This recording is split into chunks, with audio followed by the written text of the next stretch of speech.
we now know a lot more about Atos's involvement at CJI 2, and it looks to me, Ross, host of the Jiu Jitsu Oracle, at this stage, that we will not see Tai Ruotolo or Cade Ruotolo on Team Atos for the event.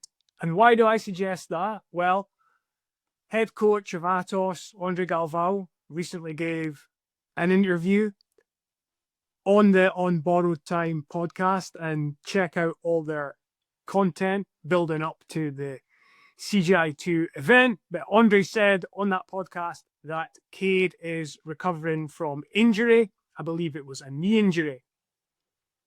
And then his brother, Tai, has recently announced a MMA fight on Friday, September 5th in 1FC against Adrian Lee. Now, September 5th, that Friday, comes just a few days later than the CJI 2 weekend, which is going to be August 30, 31.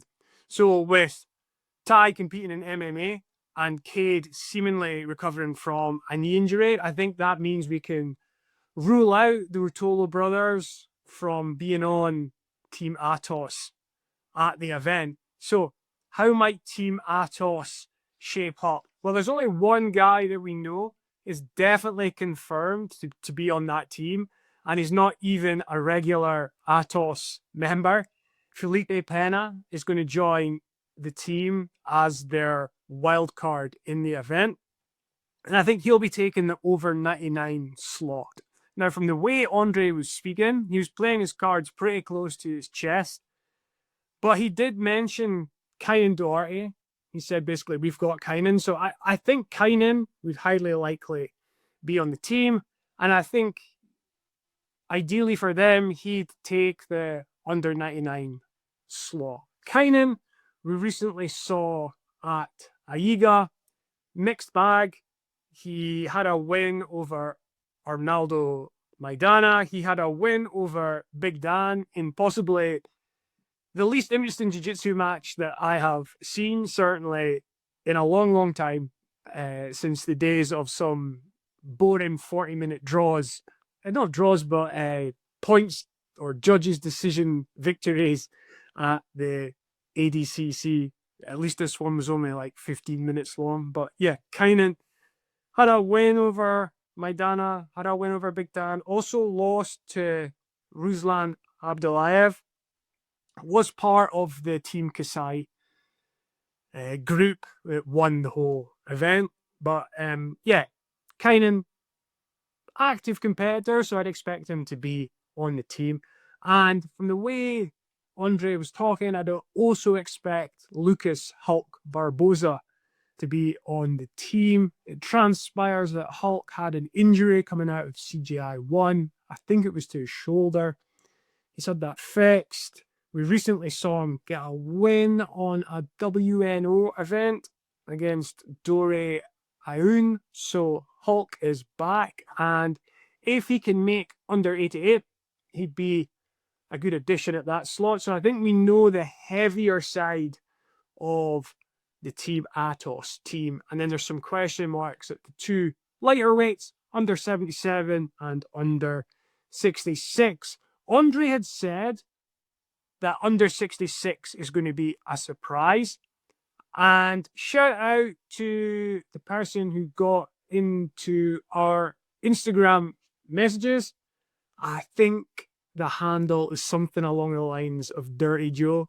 So thanks for putting us onto this. But he said Gabriel Souza has been training at Atos recently, so he could be a shout for the under 66 position. I think he'd be a good addition to their team.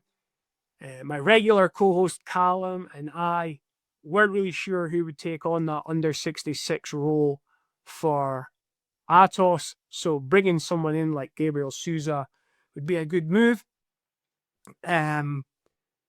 He also had like a bit of a, well, the one that I remember from Aiga involving him was the loss to Hijrat Rashid by guillotine, which was one of the submission highlights of the event. But on his day, Gabriel, very, very good competitor.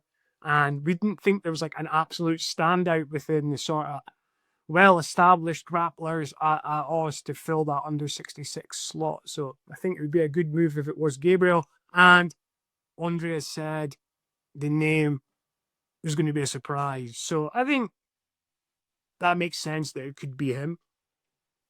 And then there's some question marks at under 77 with no Cade Ruotolos. So a couple of names that stand out are Andy Murasaki and Ronaldo Jr. Personally, always love seeing Andy compete, so we'd like to see him get the nod, but either of them would be a good addition to the team. So I think we could be looking at a team involving Felipe Pena, Ken Duarte, Hulk, let's say Andy Murasaki, but potentially Ronaldo Jr. and Gabriel Souza representing Atos at CJI 2. If that's the case, how do you think they will do? How do you think they stack up? I think that puts them firmly in the mix with Team New Wave and the B team at the higher end of the favourites. And I think it would be, in the balance as to which one of those teams is going to come through and take it all, not ruling out the chances of anyone else doing it, but Callum and I are going to score all the teams leading up to the event, and we've already done New Wave and B Team, and that should give you a guide as to who the favourites are, or certainly who we see the favourites as being. I think Atos, when it was announced that they were in the tournament, we thought, oh, if they can field their strongest team, and that would involve the Ruotolos, that would probably make them the favourites.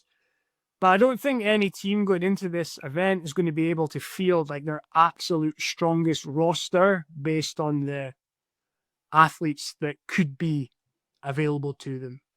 So I think that is good in one way for the tournament, because I think it makes it a bit closer in terms of like who's going to emerge as champion. Although it's always nice to see the grappling superstars take part. I think a few of them are going to be missing. So right now, I think Atos is firmly in the top 3. You let me know in the comments what you think. And Callum and I, once the Atos team has been confirmed, we'll give you our score. And for those wondering where Callum is, he's back in the country of Scotland, where we live. He's been away traveling for about 10 weeks. So hopefully his podcast return will not be too far away.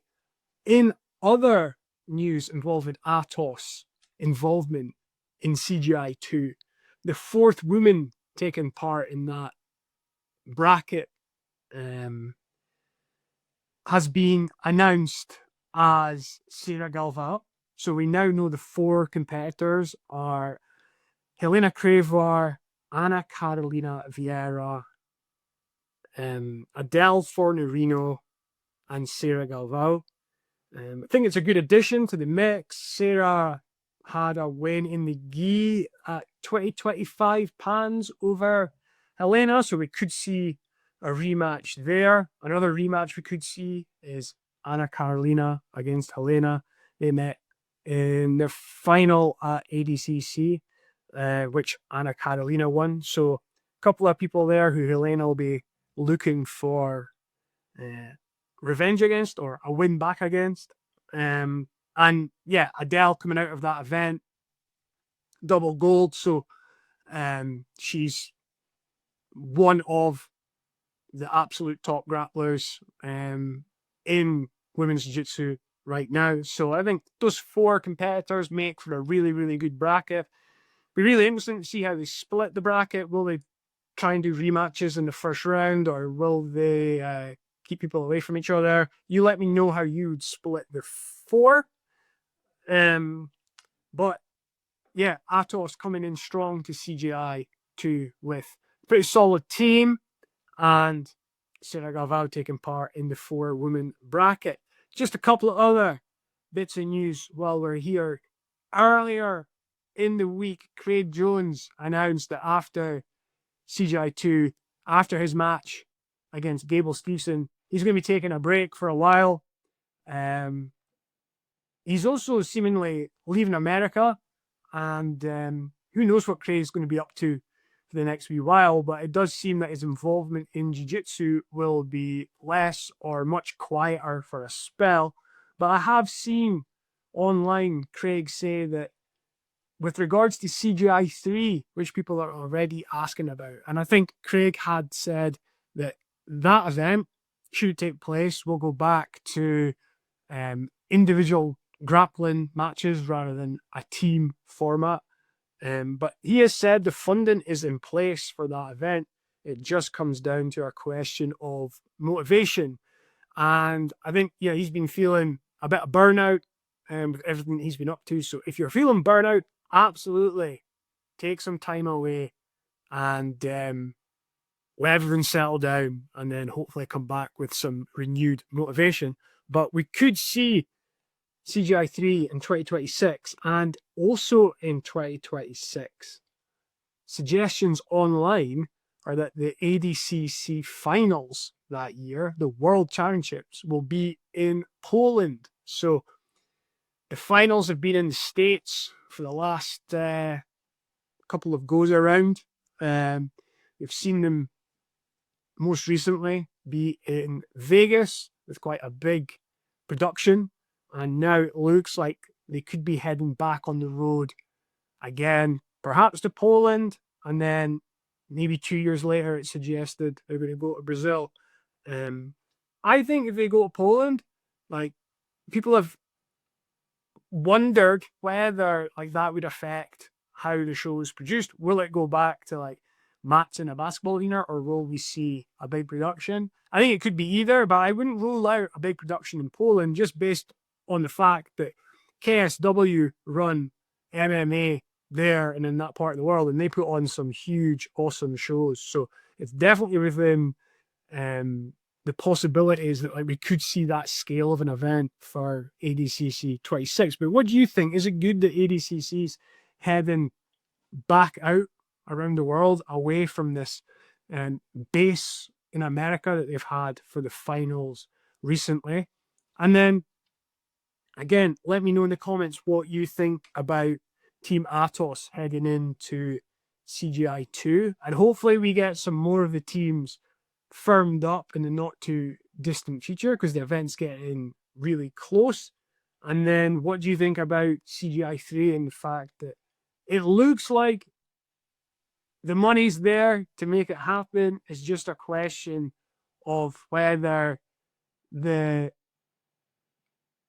motivation and Craig's resources are there to make it happen. But I think it's been such a boost for the sport over the last couple of years to have CJI that I really, really hope that it takes place.